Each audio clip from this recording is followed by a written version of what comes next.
Greetings and salutations. This is day, is it 9 I think now, of the van build, and we're getting a little bit closer to that initial finish line. Like I say, it's going to take a long time to do all the little bits and pieces, but as far as the main structures go, we're getting there, and I'm sort of hoping today may be the last day where I'm doing, you know, the big stuff. So we've done the bathroom, we've done the seating and the bed, and now we have done something that's starting to resemble a kitchen unit. Notice I haven't said the word galley kitchen. I think I said it about 1,000 times in my last in my main video on the last van build. Now, not sure if you can hear, but that's the fridge. I've actually got the fridge plumbed in. It's a little 12 volts compressor fridge, and it's been running all night. And I've just come out here and the voltage is still saying 13.2, and if I open it up, it's actually nice and cold in here.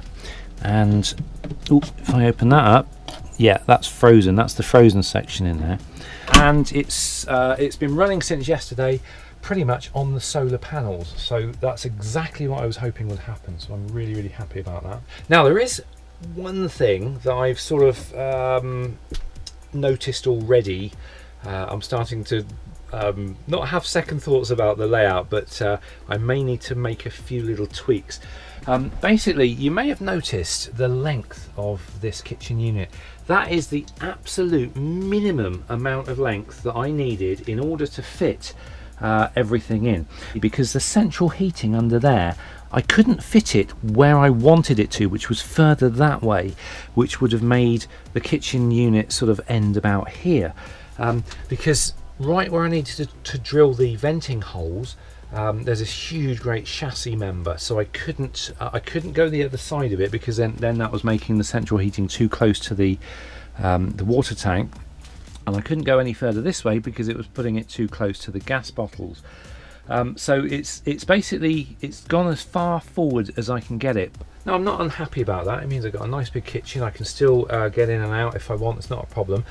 You can't be a particularly large person and get in here. But the thing is, last night I went down to Wickes. I needed to get some more wood, so I had to buy another sheet of 5mm ply, which was an 8x4 sheet.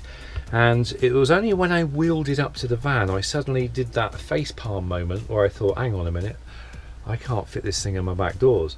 The back of the van is blocked off, so I had to manhandle this 8x4 sheet in through the side door.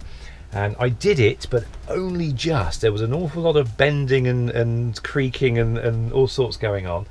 And then I had to poke the thing through to the back, to the shower, in order to fit it in here. So I'm pondering at a later date, not now, but at a later date, I may upgrade a little bit by cutting a doorway out of the back. Now, what I'll need to do is leave a step at the bottom so I can have a shower curtain that brings the water inside the shower tray, but I may actually have an open area at the back of the shower.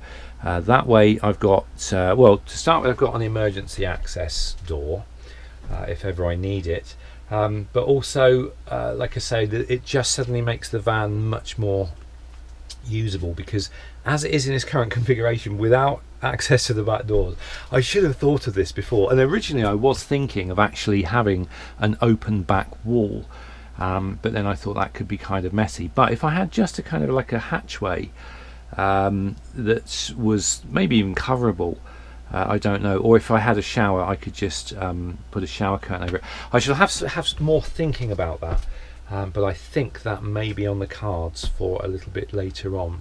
Also had some inquiries about these curtains. No, these are purely temporary privacy curtains. I've actually got some black thermal lined curtains that are going to be going in, and a curtain rail, if I can manage to fit it somehow.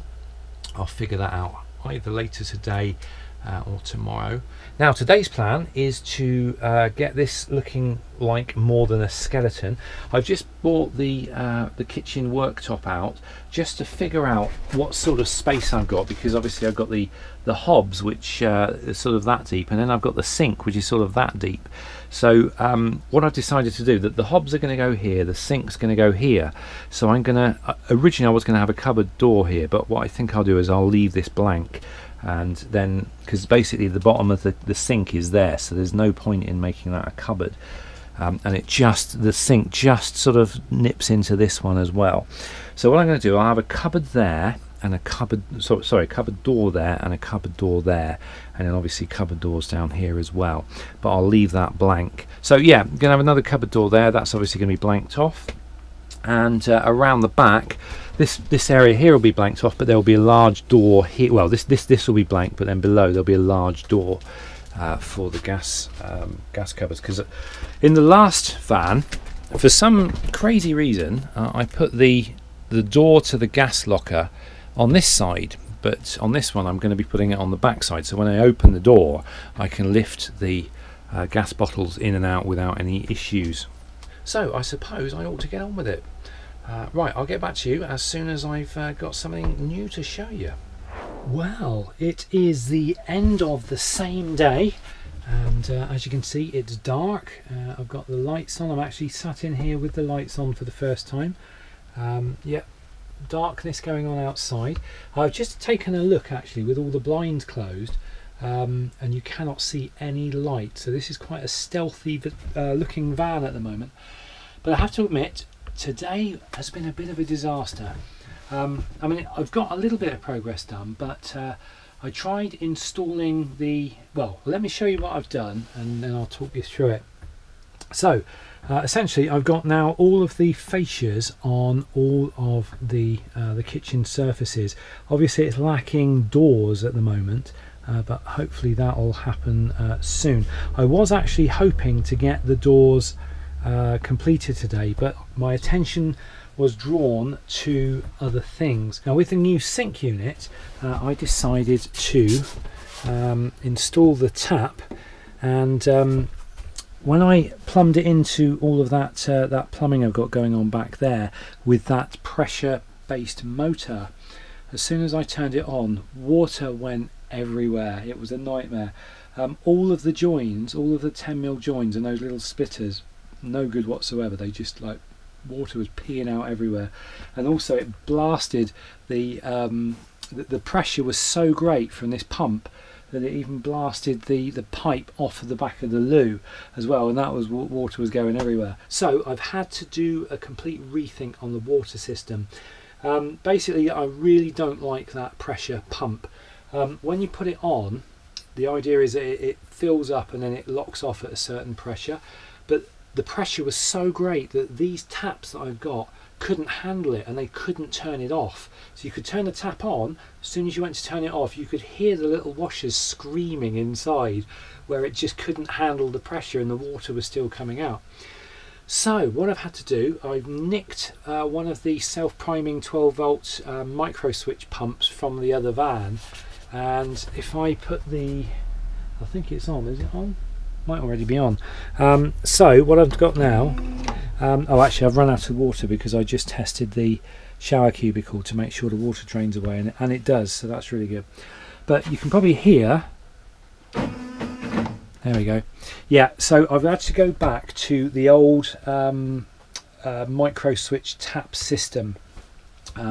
Basically the reason is I'm trying to get this van done in order for the LARP weekend, which is coming up in like 2 days time. I'm actually going in 2 days time, so I basically wanted to get the van at least working and usable before that time, and so it's been a bit of a mad rush trying to get everything done. That's why the videos have been coming out thick and fast. But yeah, I was hoping to get the shower door on today, I was hoping to get the cupboard doors on today, but that never happened because I spent most of my time trying to sort out the water system so that I actually have some running water. But the good news is the fridge is still going strong. It literally, since I installed it, it hasn't been switched off. I've also sussed out that that light there, you have to press and hold that for like 5 seconds, and it turns it into a freezer. But this is lovely and cool in here, and in here that's ice cold, baby. So yeah, very pleased with that, and it's going to be staying on tonight as well. I just want to leave it running, make sure it can run like, you know, 24/7 on the batteries and on the solar. I've also noticed that the solar readings during the daytime are going up now. This was reading about 14 volts during the day, and I think what happens is because of that C-Tech, it's quite advanced, and it's supposed to keep your battery in tip-top condition. Now these two batteries were in my old van, and they just had a very basic solar feed, and what Austin suggested quite a while back was that the batteries weren't getting the necessary juice that they needed in order to be in tip-top condition. But I think over the last 48 hours the C-Tech, I think it's like reconditioning the batteries, so I'm sort of I'm quite pleased about that. Of course it's quite possible I could have made all that up as well, so I don't know, but it does say that there's certain charging, the way it charges, it goes through various stages in order to get the maximum out of the battery. So but that's good news. And like I say, the fridge is running 24/7. Obviously at night it's running off the batteries, and then during the daytime the batteries are being topped up with the solar charger. Also I've installed the bathroom light, so if you can see, what I decided to do was the only switch I've got with a light in it, I decided to use for the bathroom light, because if this door is shut I won't see that the light is on, so that'll tell me that the light's on in the bathroom, which is good. Also installed the shower. Now this is just a temporary shower. This is a camping shower, oddly enough, and I've just popped it through the wall there, and it actually comes with its own switch. And what I can do, just literally for this weekend while I go away, I can plug that into the cigarette lighter socket here. Oops, let me do it, let me demonstrate. And I can still fill the reservoir up here. Can you see that? You probably can't see that, that's really dark. There we go. So yeah, you can just about see that. That's the 10 litre reservoir. I can fill that up with the kettle from there, and what I can do temporarily is just drape this this switch on a little hook just inside there. It's a waterproof switch, so I can turn the shower on and off as I need it, and then pack it away. But I will plumb in a more permanent one a bit later on, so that I can have a switch in here and I can just switch it on and off as I need it. Also, as you can see, I've got the new curtains up now. I put a proper rail up, and these curtains slide quite nicely. Now tomorrow is the last day I can work on the van before I go away to LARP. Tomorrow is Wednesday, and I have to go away to LARP on Thursday. So literally everything I do tomorrow is everything I can do to prepare the van for the trip. I'm probably not going to put the cupboard doors on because I know that's going to take time, so I'm going to wait until I get back. But the unit there is perfectly functional. I've got running water, I've got a fridge, I've got a workable shower, and I've got a bed, so I think all my basics are covered. So I don't want to spend like the whole of tomorrow working like crazy on this. I actually want a little rest tomorrow so that I can actually chill out and enjoy myself on the LARP weekend. So I'm not going to be working like crazy like I have been doing for the last sort of almost 2 weeks. I've been doing 12 hours solidly for the last 2 weeks, and I can really feel myself starting to burn out a little bit, because it has been all go on the van. I mean, I've enjoyed it, but then you get these little stumbling blocks, and they eat away at the hours and they stop you progressing, like I had today with the water.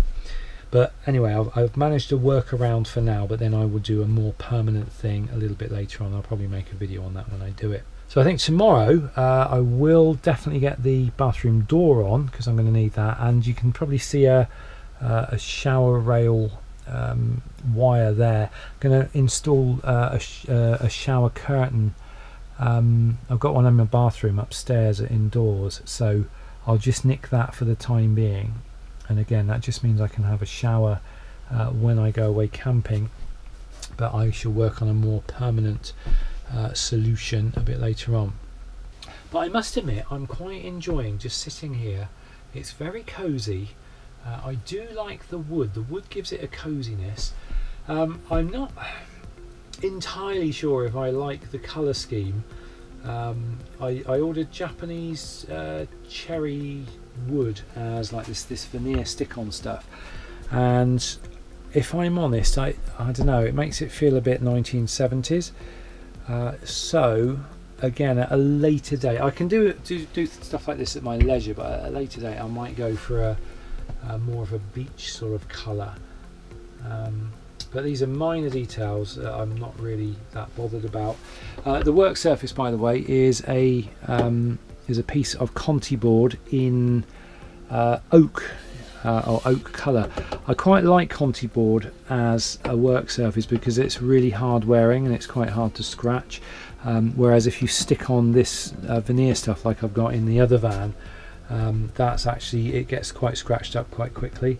But I had Conti board in a previous van and it made a really good work surface, nice and thin, certainly much lighter than a proper laminated kitchen work surface, and it does a perfect job. So that's it for today. I will sign off this video here and I shall carry on tomorrow. Not entirely sure what I'm going to do tomorrow, just like I say, get the bathroom door on. I've got a few bits and pieces I need to do, and then I need to kind of move a lot of the stuff from the old van into this new one so that I can actually go away camping the next day. So I think I'm just basically going to be living out of like plastic containers for now, just to sort of tide me over, but then like I say, at a later date I can properly put all the doors on, get more cupboards in, and properly move in then. But it's going to take another month or so just to do all the little bits and pieces. I'm probably not going to make videos quite as prolific as I have been doing on the main build, but basically from sort of tomorrow forward it's just going to be tinkering little bits at a time until it's complete, which I'm giving myself about a month to do. So there we go, that's where I am with this van build. Thanks for all your previous comments and hints and tips on and suggestions on what I can do. I do read every comment and I really appreciate them. But yeah, that's where we are with this video. So thanks for watching, have a great rest of the day, and I'll see you in the next video. Till then, take care.